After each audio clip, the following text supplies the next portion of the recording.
लाड़ी सर, थारे को कुछ छुड़ाना है? सच्चे ही है कि मैंने गुंडे भेजे थे हमारे लाड़े सर पे हमला करवाने। ओम श्री महागणाधिपतये नमः। मासा, दरअसल मैं आपसे एक और जरूरी बात करना चाहती हूँ।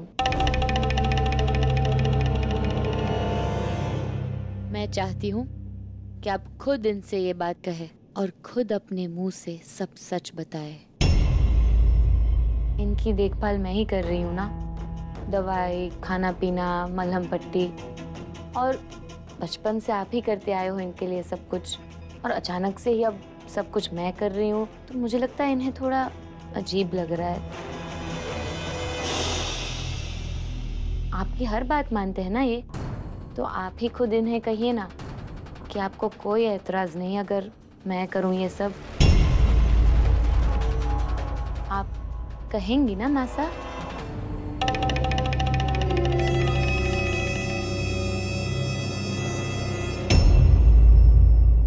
लाड़ी सर, छोरी ठीक कह रही है, पढ़ी लिखी है, डॉक्टरी पढ़ी है, तो उसका तो फायदा उठाना पड़ेगा। करने दे पट्टी। मैं तो सिर्फ इतना चाहूँ कि तू बस जल्दी से ठीक हो जा।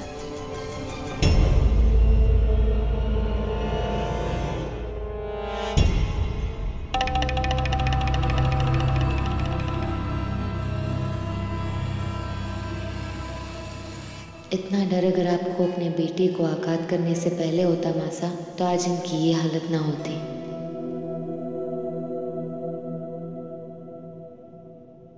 आप आराम कीजिए। सुन, तू इतनी बातें करे, इतने सवाल जवाब करे, पर मारे वो सवाल का जवाब तने अभी तक ना दिया कि तने हमारी सहायता क्यों की। अभी बताया ना आपको मासा ने, मेडिकल स्टूडेंट हूँ, सिखाते हैं हमें कि किसी भी मरीज का इलाज करना हमारा धर्म है। किसी भी मरीज की जान बचाना, चाहे हालात कैसे भी हो, ये हमें सिखाया जाता है, वो हमारा धर्म है। तो बस मैं अपना धर्म निभा रही थी।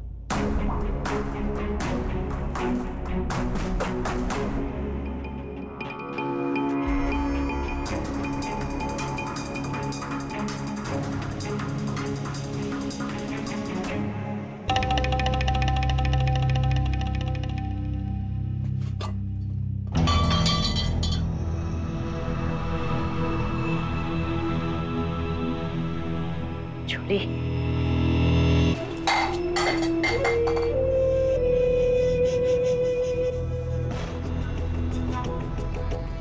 वो छोरी के पास फोन में सबूत था, तो सुना है क्यों नहीं लाड़ी सर को? रुक क्यों गई?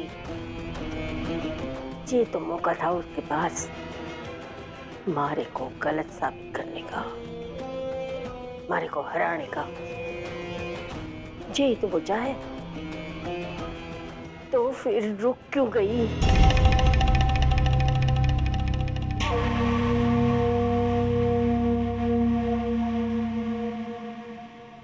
माँ जी सा, मारे को ना दाढ़ में ना कुछ काड़ा लगे है।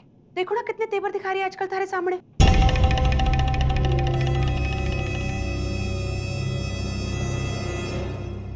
थारे को बीच में बोलने की कोई जरूरत ना है। कुछ ना हुआ, जा अपना काम कर। पर माँ जी सा, थारे को चिंता में देख के हमारा मन कहाँ लगेगा का?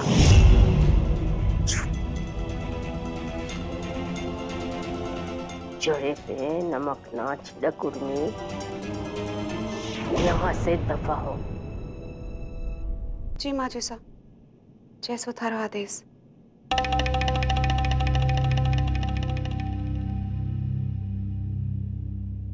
छोरी के पास सबूत है, इनकी वजह से हमारा लाड़े सर मारे से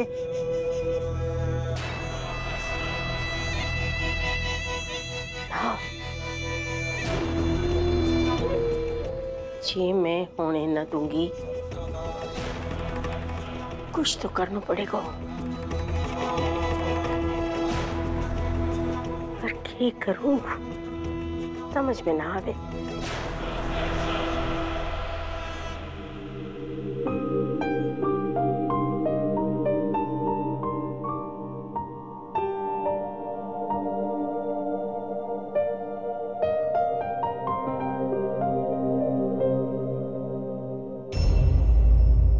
अरे ऐसे ही रहने दीजिए ना, आप ऐसे ही बहुत खूबसूरत लग रही हैं।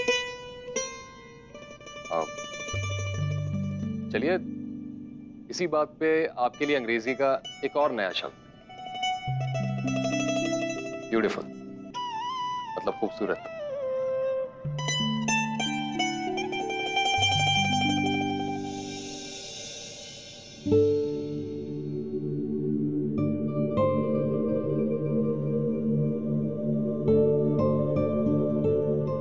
कितनी अच्छी हैं आप, सूरत और सीरत दोनों से ही।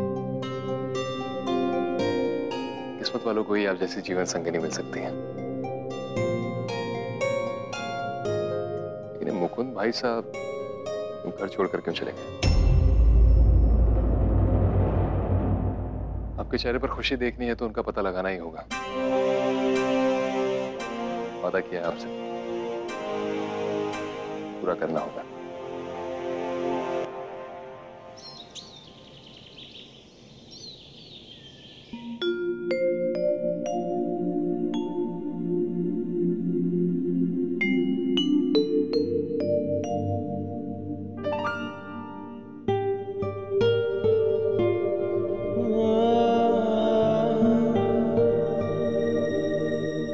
सोते हुए कितना सुकून है ना आपके चेहरे पर।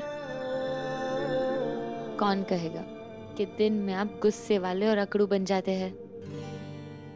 आपके चेहरे पर और मन में ये सुकून हमेशा ही बना रहे, यही मैं चाहती हूँ।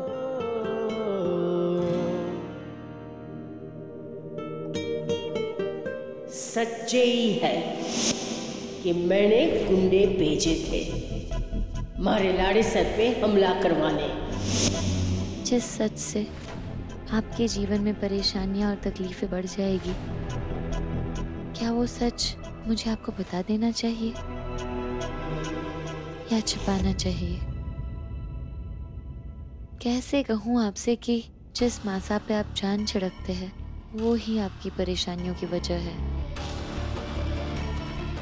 ये सच सुनकर आप अपने आप को संभाल नहीं पाएंगे और वो मैं देख नहीं पाऊंगी।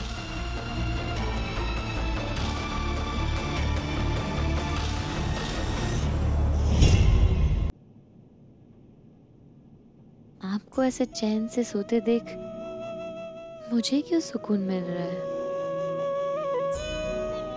देवी, क्या हो रहा है तेरे को? जिस राक्षस ने तुझे इतनी तकलीफें दी, क्यों आज तो उन्हीं की तकलीफ देख नहीं पा रही?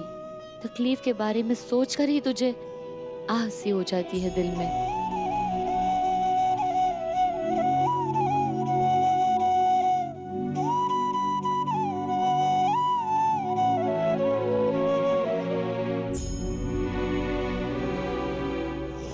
अरे अब यो कौन है सुबह सुबह?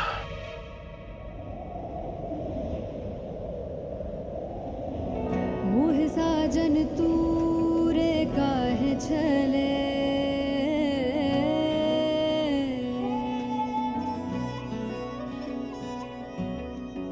सब हारूं जो मन लगन लगे।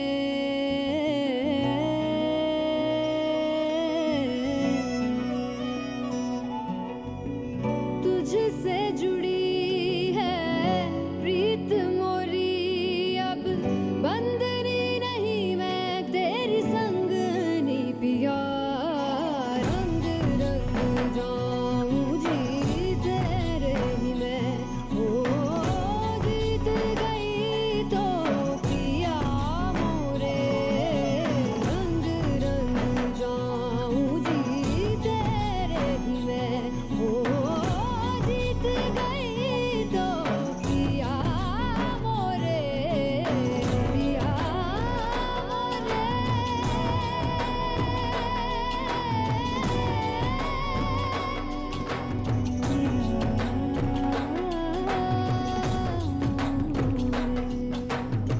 वाह,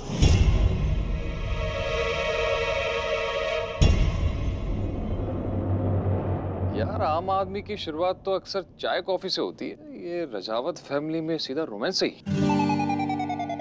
अच्छा है, प्यार भरी बातों से दिन की शुरुआत हो रही है, इससे अच्छा क्या होगा। वैसे मुझे आजकल महसूस हो रहा है कि रजावत हवेली की हवाएं कुछ बदल रही हैं। फिजाओं में प्यार के रंग घुल रहे हैं और दूरियों की जगह अब नजदीकियां ले रही हैं। थारे को कुछ ज्यादा महसूस ना हो रहा? तो इसमें गुस्सा करने वाली क्या बात है? एक साफ साफ कह देना आज भाभी साहब के साथ टाइम स्पेंड करना चाहता है तो भाई साहब आप बॉस हैं, आप जो कहेंगे हमें करना पड़ेगा। अगर थारी फालतू की बकवास बंद हो गई हो तो तुम्हारे को बताएगा कि सुबह सुबह हमारे कमरे में। समझदार इंसान ने सही कहा है, जब आपका ध्यान कहीं और होता है ना तो आप सब भूल जाते हो। के भूल गया मैं?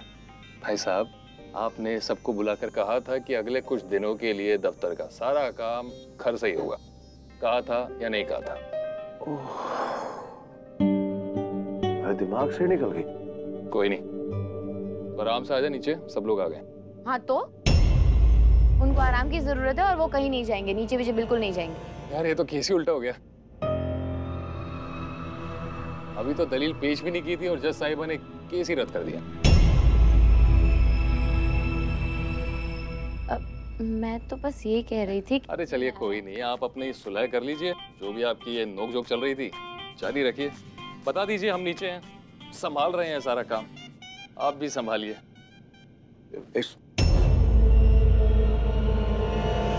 चलिए जल्दी से आपकी दवाई ले लीजिए, आपको इस वक्त और कोई परेशानी लेने की जरूरत नहीं है, आपको बस आराम करना है, आपको जल्दी जल्दी ठीक होना है ना, दवाई खाइए, आराम कीजिए।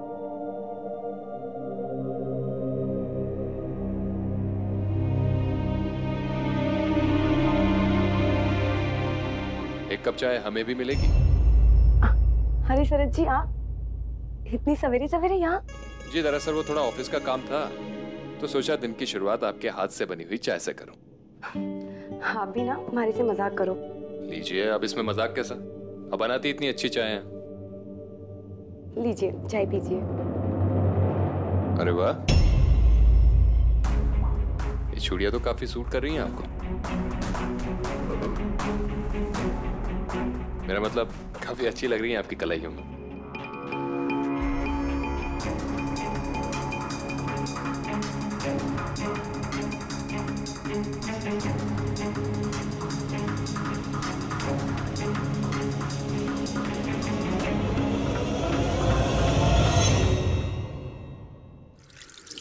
रजावत की बींदनी है, तो किसी ने पता चल गया तो क्या होगा?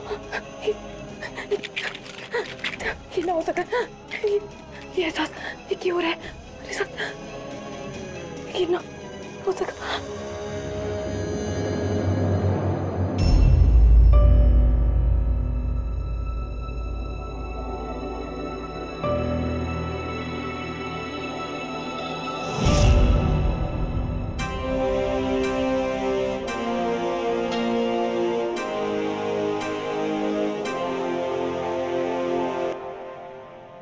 आपको आराम की जरूरत है।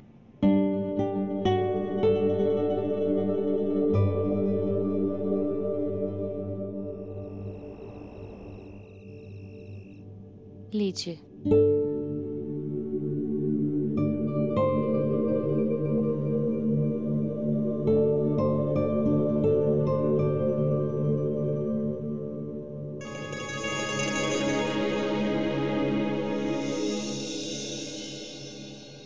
मैं जब भी ये तस्वीर देखती हूँ ना, हर बार सोचती हूँ कि आपसे पूछूंगी कौन कौन है इसमें। अरे मत बोल। मत बोल क्यों नहीं? मेरा मतलब है कि क्यों मतलब नहीं होगा? मैं इस घर की बहू, बहुत दिनों से इस घर की, इस कमरे की सफाई करती हूँ ना, हर बार सोचती हूँ, बताइए ना कौन कौन है। थारे को पता है तू दिमाग से ना पैदल है। तू कहती है होशियार अपने आप को, पर तू होशियार है ना, पावड़ी है एक नंबर की। वो क्या है ना कि स्कूल में बहुत बड़ी बड़ी पढ़ाई लिखाई करे हैं, बहुत कुछ सीखे हैं, बट उसके बावजूद भी ना थारे को कुछ ना आता। थारे को तो दिखाई नहीं देता कि कौन बैठा है वहां पर। देख देख देख, बता हमारे कौन कौन है? यो कौन है इधर? अरे इस तरफ जो बैठा है वो छोरा छोटा सा कौन है वो? ये हो ना आप? इतना यकीन था रहे हो कैसे कि मैं? ये मुस्कुराते हुए भी दिक्कत हो रही है, खुल के हंस भी नहीं रहे, आप भी होंगे। मजाक था यो? ये मासा यो हमारे बाबू सा, वो हमारे बड़े भाई साहब जो पाछे खड़े हैं, और जो हमारे मंजरे भाई साहब, मुकुंद भाई साहब। अच्छा, तो ये है मुकुंद जेठ सा। घर में इनके बारे में वैसे कोई जिक्र नहीं करता, ना आप ना मासा, यहाँ तक कि केसर जेठानी साहब भी इनके बारे में कुछ बताती नहीं। कहाँ है वो? देख ना, नीचे बहुत सा काम होगा, सब लोगों को थारी जरूरत पड़ेगी, जा जाके काम करा, उनकी सहायता कर जा। नीचे सब काम ठीक से हो रहा है, आप उसकी चिंता मत कीजिए। आप बताइए ना, ये घर से इतने दूर रहते हैं, याद नहीं आती उनको आपकी मासा की, केसर जेठानी सा की? बात होती है आपकी फोन पे? हमारी दवाई खाने का टाइम हो गया, दवाई खिलाई मारे को तने? आपने आपकी हर दवाई ले ली है, उसकी चिंता भी मत कीजिए। और कुछ ना खाना हमारे को? नहीं नहीं नहीं, आप सिर्फ ये बताइए ना, आपके पास इनका कोई अता पता है?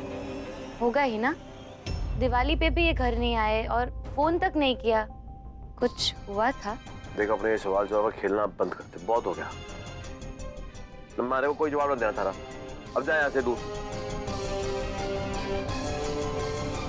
उनके ही भाई के बारे में पूछा था, उसमें इतना गुस्सा करने की क्या जरूरत थी? पर मेरे ये सवाल पूछने तक तो बड़े आराम से सब बता रहे थे। इनके इस गुस्से के पीछे कोई तो वजह है जो ये मुझसे छुपा रहे हैं। अब खड़ी खड़ी क्या कर रही है यहाँ पर? अरे से कहा ना कि जा यहाँ से, अब हमारे को कमरे में देखने चाहिए तू।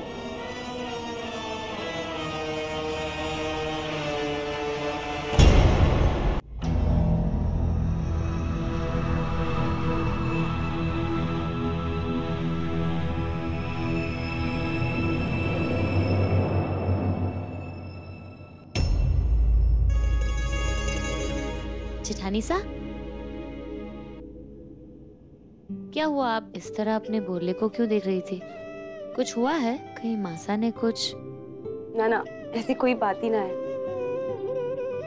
जरूर कुछ हुआ है, वरना मेरी प्यारी जेठानी सा के चेहरे पर यूं उदासी कभी नहीं होती। मुझे भी नहीं बताएंगे क्या बात हुई है? दिवरानी सा, if ऐसी कोई बात ही ना है तो मैं बताऊं कि आपको हमारी दोस्ती की कसम, इस घर में आने के बाद आपने मेरा हर दुख बांटा है, तो अब आपकी परेशानी नहीं बांटेंगे मेरे साथ? दम घुटे हैं मारा जीवन के खालीपन से। बार बार एक ही विचार हमारे मन में सुई की तरह चुभे। कितनी अपागन हो गए वो औरत, जी का पति ब्याह के दिन ही उसे छोड़ के चला गया। 7 फेरे, 7 वचन लिए, और वो के साथ तो 7 मिनट के प्यार का एक पल भी ना बिता पाई मैं। दिवरानी सा, मैं इतनी बदसूरत हूँ कि हमारा बीन शादी के दिन ही हमारे को छोड़ के चला गया। क्या करूँ मैं इस बोडले और इस चूड़ी और बिंदी से? कितना छुपाऊं अपने आप को, कितने सपने सजाए थे मैंने, सब कुछ उसी रात चकनाचूर हो गए। और ये माजिसा की बातें हमारे कान में बदसूरती का एहसास दिलावे। हर दिन अपशगुनी बदसूरत, न जाने कैसे कैसे भूले हमारे को। तभी तो हमारा बीन हमारे को छोड़ के चला गया। दिवरानी सा, मैं इतनी बदसूरत हूँ कि नहीं जेठानी साहब, आप बहुत खूबसूरत है, अंदर से भी और बाहर से भी। मुझे पूरा यकीन है कि मुकुंद जेठ सा एक दिन जरूर लौट कर आएंगे और फिर कभी वापस नहीं जाएंगे। आपके लिए लौट कर आएंगे, और मुझे विश्वास है कि उनके घर छोड़कर जाने की कुछ और वजह रही होगी।